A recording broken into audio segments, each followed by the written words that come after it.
इय्याक नअबुदु व इय्याक नस्तईन। मेरे पाकिस्तानियों, आज आपने देखा ही होगा कि पेशावर में जिस तरह तहरीक इंसाफ की लीडरशिप और हमारे कारकुन जिस तरह आज वो निकले गिरफ्तारी देने के लिए, इससे सबको एक चीज सामने आ जानी चाहिए कि आज कौम किधर खड़ी है। हमारे मुल्क की तारीख में इस तरह के सीन्स कभी ये नहीं देखे गए।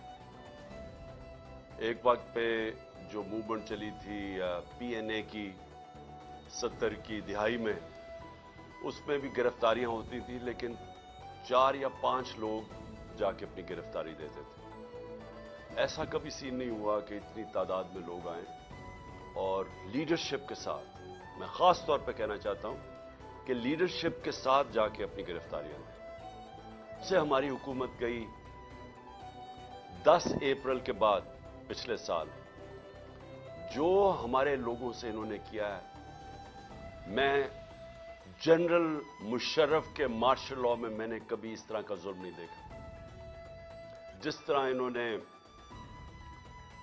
लोगों के ऊपर तशद्दुद किया, आजम स्वाति पर तशद्दुद किया, उसको 3 बजे जाके घर से उठाया और उससे पहले उसके पोते और पोतियों के सामने उसको मारा, एक 75 साल के आदमी को, फिर टॉर्चर किया, फिर कपड़े उतार के टॉर्चर किया, फिर उसकी फिल्में बनाई। वो फिल्में इन्होंने हमारे 2-3 लोगों को दिखाई हैं, दिखाने के लिए कि आपसे भी ये होगा कि अगर आप इमरान खान का साथ नहीं छोड़ेंगे। शहबाज गिल से जो इन्होंने किया, उसको जब उसको तशद्दुद कर रहे थे तो उसको बार बार पूछ रहे थे कि ये इमरान खान के खिलाफ स्टेटमेंट दो, कहो ये इमरान खान ने तुम्हारे से करवाया। स्वाति को कह रहे थे कि ये इमरान खान को बताओ, ये उससे भी ये होगा। ये कौन से मजहब माशरे में ऐसे होता है? ये कब पाकिस्तान की तारीख में ये हुआ था? और उसके बाद जो सोशल मीडिया के लोगों से इन्होंने किया, जो लोगों को उठा उठा के लेके जाते थे, उनको भी नंगा करते थे। मुझे नहीं अभी तक पता कि नंगा करने का इनको शौक क्या है, और कौन सा माशरा इजाजत देता है लोगों को इस तरह जलील करने का। आइन का आर्टिकल 14 आर्टिकल कहता है कि आप इंसान की, हर पाकिस्तान की जो डिग्निटी है, उसकी जो इज्जत है, उसको आप पामाल नहीं कर सकते। और इनका कसूर क्या था? आजम स्वाति ने एक ट्वीट की कि जी बाजवा ने NRO 2 दिया है, सारा पाकिस्तान जानता है कि उसने दिया। शहबाज गिल ने कोई स्टेटमेंट दी, उससे पूछा भी नहीं कि क्या उसका मकसद क्या था, पीछे क्या था, कहने क्या वो क्या कर रहा था। उसके ऊपर तशद्दुद। शेख रशीद को उठा लिया, उसको ले गए, अफवाद चौधरी को उठाया, हमारे लोगों के ऊपर, सब के ऊपर FIRs है। जैसे यही बददियानतदार एक मॉरली करप्ट इलेक्शन कमीशन जो बार बार हमारे खिलाफ पूरी कैंपेन चला रही है, ये नून लीग का हिस्सा बन के और ये PDM का हिस्सा बन के, जो हमारे हर फैसला हमारे खिलाफ देता है, कैंपेन करता है। क्या केस था? Foreign funding case. पहले पता चला वो फॉरेन फंडिंग ही नहीं थी, पता चला कि वो अब प्रोहिबिटेड फंडिंग है। वो केस जो मैं आज लिख के देता हूं, किसी अदालत में जाएगा, ये बाहर फेंक देंगे, केस ही कोई नहीं है। वो रिपोर्ट के ऊपर FIA मेरे ऊपर वारंट निकाल देती है, और वो उसी के ऊपर, वही जो केस है प्रोहिबिटेड फंडिंग का, उसमें बाकियों को सारा अदालत बरी नहीं करती, उनकी जमानत दे देती है सबको। इमरान खान के ऊपर वारंट निकलाता है, और हर कोशिश की जा रही है कि किसी ना किसी तरह तहरीक इंसाफ की लीडरशिप, या इमरान खान को जेल में डालो, या डिस्क्वालीफाई करो, या हमारे लोगों के ऊपर हर किस्म का प्रेशर डालो। काफ लीग, मैं आज ये उसके ऊपर भी बात करना चाहता हूं कि पहले तो उनको पूरा आके यहां जोर लगाया गया, जो लोग अपने आप को न्यूट्रल कहते हैं उन्होंने प्रेशर डाला, पूरा एजेंसीज ने प्रेशर डाला कि इमरान खान को छोड़ के तो नून लीग की आप हम चीफ मिनिस्टरशिप मिलती है, आप वो ले लें। हमारे लोगों को, एमपीज को, जब ये वोट ऑफ कॉन्फिडेंस आनी थी, उन सबको कहा गया, बुला बुला के, चुन चुन के लोगों को, सबको नहीं, चुन चुन के लोगों को कहा गया कि आप छोड़ें, इमरान खान के ऊपर कांटा डाल दिया गया, अब नून लीग जाएं, आपने वोट नहीं डालनी। सबके ऊपर प्रेशर डाला गया, उनके ऊपर पैसे भी ऑफर किए गए और फिर उनको धमकियां दी गई कि आपकी कोई फ्यूचर नहीं है तहरीक इंसाफ में। चौधरी परवेज इलाही को मैं आज दाद देता हूं, उनको और उनके बेटे मोनिस इलाही को, कि उन्होंने इन सारी धमकियों के बावजूद, पूरा जोर लगाने के बावजूद, उनको कहा हम आपके ऊपर करप्शन केसेस कर देंगे, हम आपको छोड़ेंगे नहीं। एक इनका कोई जानने वाला मोनिस इलाही का, उसको पकड़ के ले गए, 3 दिन उसको रखा, उसको मार मूर के, उसको अच्छी तरह मार के, उसको जुल्म करके घर वापस लेके आए। अभी भी उनका सेक्रेटरी जो है परवेज इलाही को, वो गायब है। सिर्फ एक प्रेशर डाल रहे हैं कि इमरान खान को छोड़ दो, और इन्होंने पूरी कोशिश की थी कि वो गवर्नमेंट ना डिसॉल्व करे ताकि इलेक्शंस ना हो जाए। इसलिए हमने परवेज इलाही को ऑनर किया कि उन्होंने इस सारे प्रेशर के बावजूद उन्होंने अपनी पार्टी भी जम की, और इसलिए हमने ऑनर किया कि हम एजाज देते हैं प्रेसिडेंट अपनी पार्टी का बनाने के लिए।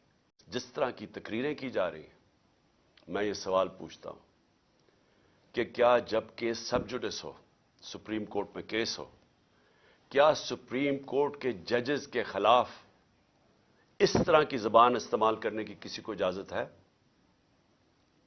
क्या आपका, क्योंकि सिर्फ आप इलेक्शन से भाग रहे हैं, आपको पता कि अवाम आपके साथ नहीं है, सिर्फ उससे बचने के लिए पूरा प्रेशर डाला हुआ है इन्होंने पाकिस्तान की अदलिया पे, और सिर्फ एक मकसद है इनका कि 90 दिन में इलेक्शन ना हो।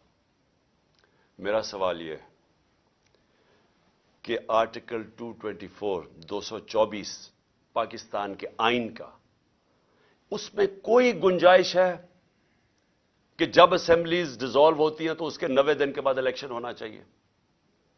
कोई इसको चेंज कर सकता है?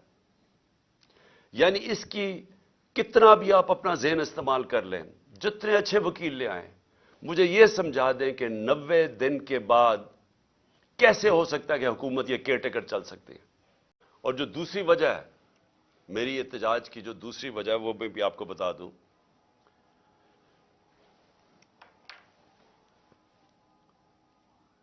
कि जो शहबाज शरीफ ने कल तकरीर की, कौम को मजीद और कुर्बानियां देनी पड़ेंगी। शहबाज शरीफ, ये कौम 10 महीने से जो आपने साजिश करके ये चोरों का टोला ऊपर बैठाया है, जिसमें आप सबसे बड़े डाकू हैं और आप और बड़े भाई और आसिफ जरदारी, आपसे बड़े डाकू इस मुल्क में आए नहीं। 30 साल से आप चोरी कर रहे हैं, अरबों रुपया आपने चोरी करके मुल्क से बाहर भिजवाया है। जरा पूछें तो सही है कि आपका टब्बर वहां रहता कैसे है? कौन सी आपकी आमदनी थी जो इतने इतने बड़े बड़े आपने घर खरीदे? यहां का चोरी का पैसा था, तो अपना पैसा बाहर भिजवा दिया। 1100 अरब रुपए के करप्शन केसेस माफ करवा लिए अपने, और कौम को कहते हैं कि ओह, अभी आपके इम्तिहान खत्म नहीं हुए, अभी मजीद और महंगाई आने वाली है। मैं इसके ऊपर सिर्फ यह कहना चाहता हूं कि कभी शहबाज शरीफ लोगों को पूछा है कि आज लोगों का गुजारा कैसे हो रहा है? जब हमारे दौर पे आप बार बार हर रोज असेंबली में खड़े होकर, जो जरा हमारे दौर में तो कोई ऑपोजिशन के मसले नहीं थे, जो आपके केसेस थे वो तो सारे आपके 95% केसेस आपके खिलाफ वो तो पहली गवर्नमेंट से बनाए हुए थे, आपके अपने दौर में बने थे। इसहाक डार तो आपकी हुकूमत में इस मुल्क से फरार हुआ था। जब उससे पूछा गया कि इतने ज्यादा पैसे $5 मिलियन बाहर कैसे भिजवाए हैं, तो जब उसे जवाब पूछा, मुल्क से बाहर भाग गया। नवाज शरीफ के दोनों बेटे आपके दौर में मुल्क से बाहर फरार हुए थे। जब उनसे पूछा गया कि बताएं ये आपकी प्रॉपर्टीज अरबों रुपए की किधर से आई हैं, वो बाहर भाग गए। ये जो इसका शहबाज शरीफ, आपका जो बेटा, आपका जो दामाद था, वो आपके दौर में बाहर भागा था, जब पता चला कि सरकारी तौर पे वो उसने सरकारी एक, और वापस आके जैसे ही आप इक्तदार में आए तो 4 गवाह मारे गए हैं, जिनको पैसे, आपके नौकर थे जिनको पैसे आ रहे थे, जिसमें मकसूद चपरासी, चारों को हार्ट अटैक हो गया।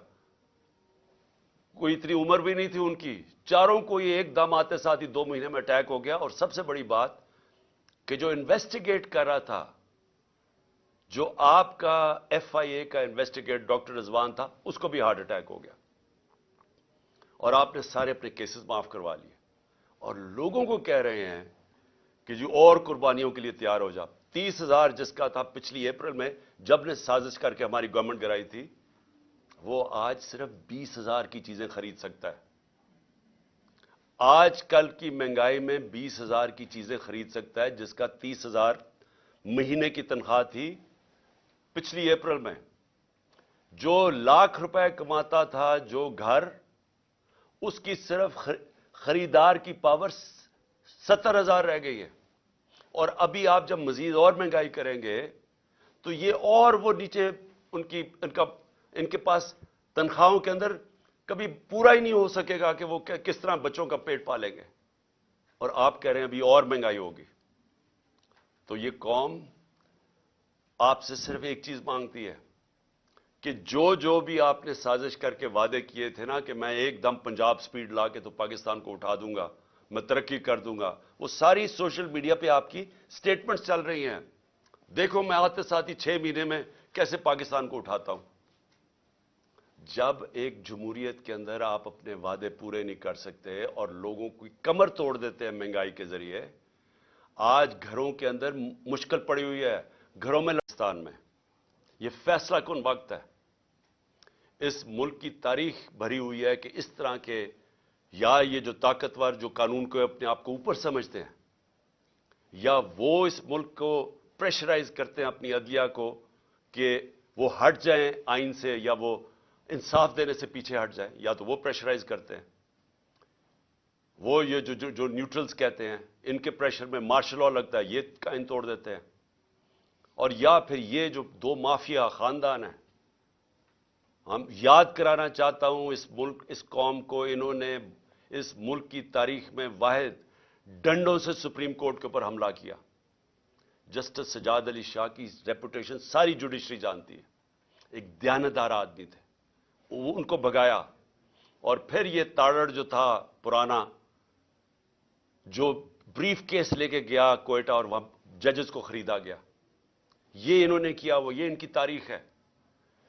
جو نواز شریف تھا، یہ جب آج سے 40 سال پہلے یا یہ کرکٹ کھیلتا تھا جمخانہ کے اندر، سارے لوگوں سے پوچھ لیں کہ یہ میچ کھیل کے اپنے امپائر کھڑے کر کے میچ کھیلتا تھا، یہ تاکہ اس کو کوئی آؤٹ نہ دے دے۔ یہ کرکٹ بھی روندی مار کے کھیلتا تھا۔ اس نے کوئی کام آج تک دیانتداری سے نہیں کیا۔